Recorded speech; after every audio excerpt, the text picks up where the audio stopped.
Assalamualaikum warahmatullahi wabarakatuh. Perkenalkan, nama saya Tiara Mustika dari kelompok 1 ingin memaparkan materi presentasi mengenai teori pertumbuhan dan pembangunan ekonomi. Sebelum itu, saya akan menjelaskan apa itu pengertian dari pertumbuhan ekonomi.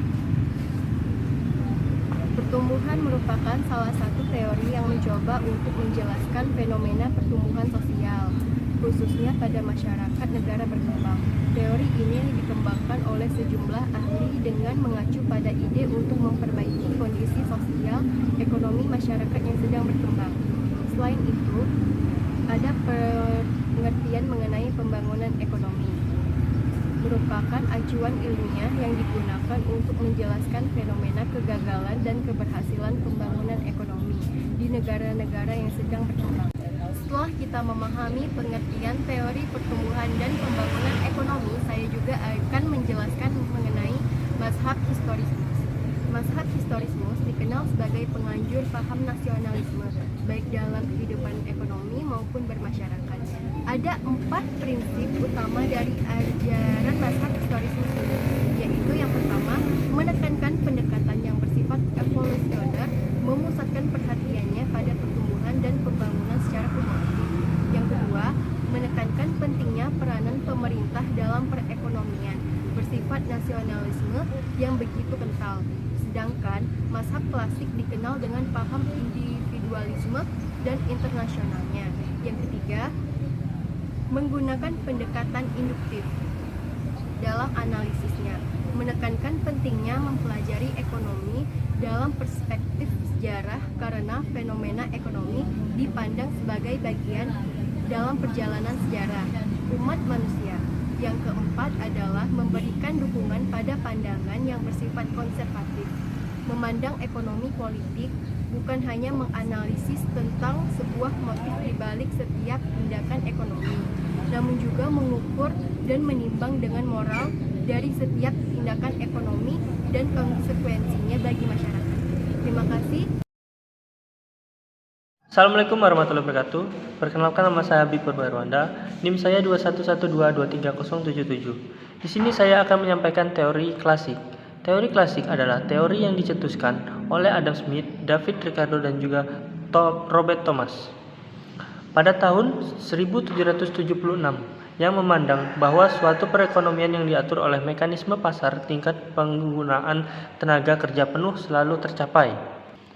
Pertama, menurut Adam Smith, perekonomian adalah tumbuh dan berkembang jika ada pertambahan penduduk yang memperluas pasar dan mendorong spesialis. Kemudian menurut David Ricardo, kebalikan dengan Adam Smith, pertumbuhan penduduk yang semakin besar akan menghasilkan tenaga kerja yang besar, sehingga upah menurun dan perekonomian menjadi stagnan.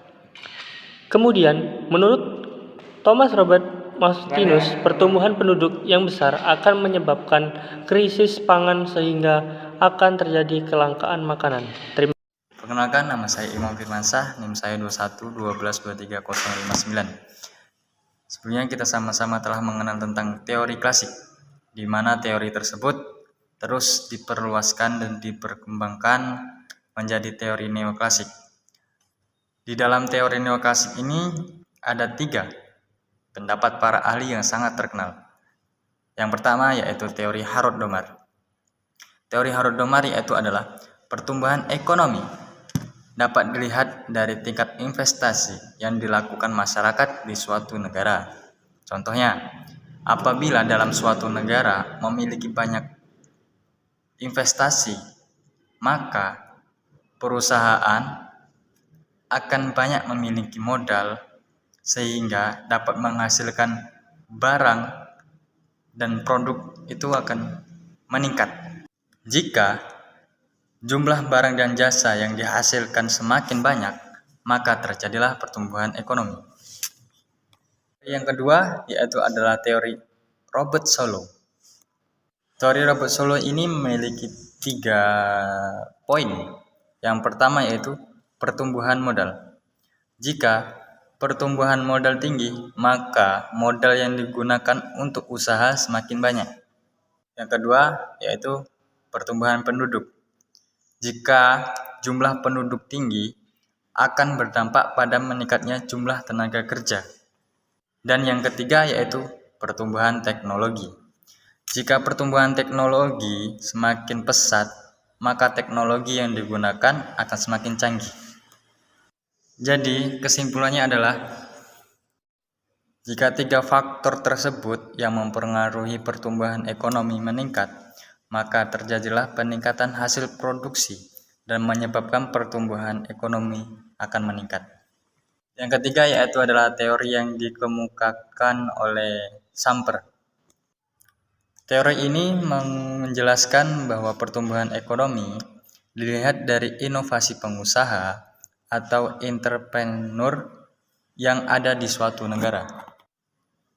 Semakin banyak inovasi yang dilakukan oleh pengusaha dalam mengembangkan produk, maka akan semakin meningkat laju pertumbuhan ekonomi. Assalamualaikum warahmatullahi wabarakatuh. Perkenalkan, nama saya Alexandra, berasal dari kelas 3 RSC Manajemen. NIM saya 211223052. Saya berasal dari kelompok 1, ingin menjelaskan materi tentang pertumbuhan ekonomi endogen.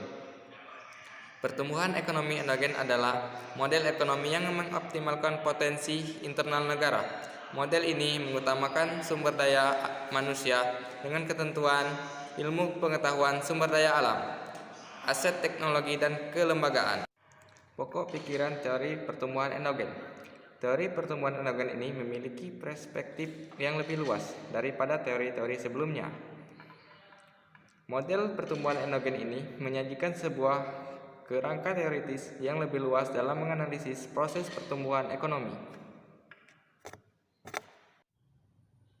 Baik, yang selanjutnya yaitu teori menurut Schumpeter. Teori menurut Schumpeter yaitu sistem ekonomi kapitalis, merupakan landasan pembangunan dalam sistem ekonomi yang paling baik untuk menciptakan perkembangan ekonomi yang pesat. Pokok pikiran menurut Schumpeter, pembangunan ekonomi akan berkembang lebih pesat dalam lingkungan masyarakat yang menghargai dan merangsang setiap orang untuk menciptakan hal-hal yang baru, dan lingkungan masyarakat yang paling cocok yaitu masyarakat yang menganut paham laissez-faire. Menurut Schumpeter, inovasi mempunyai 3 pengaruh. Yang pertama, diperkenalkannya teknologi baru. Yang kedua, menimbulkan keuntungan lebih. Dan yang terakhir, akan selalu diikuti oleh peniruan atau imitasi. Assalamualaikum warahmatullahi wabarakatuh.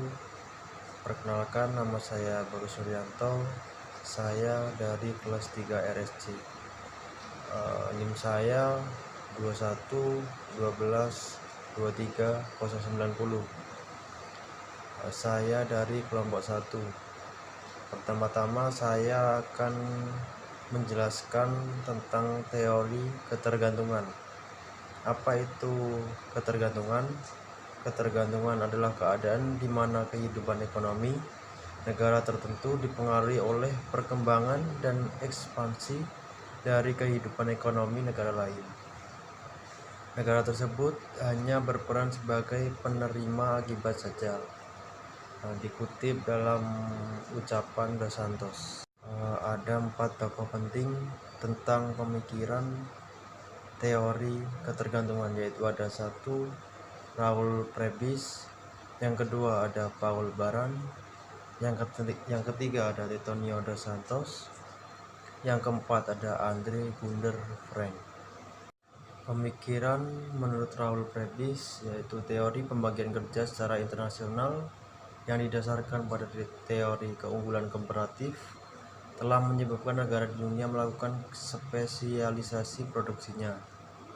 Negara pusat menghasilkan barang industri, sedangkan negara pinggiran memproduksi hasil pertanian. 2. Pemikiran menurut Paul Baran. Hubungan antara negara maju dengan negara terbelakang menyebabkan ketergantungan terbelakang THP dengan negara maju. Sistem ekonomi kapitalis dan imperialisme menyebabkan keterbelakangan negara berkembang. Surplus ekonomi dan industri kapitalis asing DINEK berkembang dibawa ke negara maju. Kapitalis asing sering menggandeng tuan tanah dan pedagang atau konglomerat. DINEK berkembang. Pemerintah biasanya mensupport kapitalis asing. Dan yang terakhir, rakyat kecil di. Yang ketiga ada pemikiran menurut Dos Santos.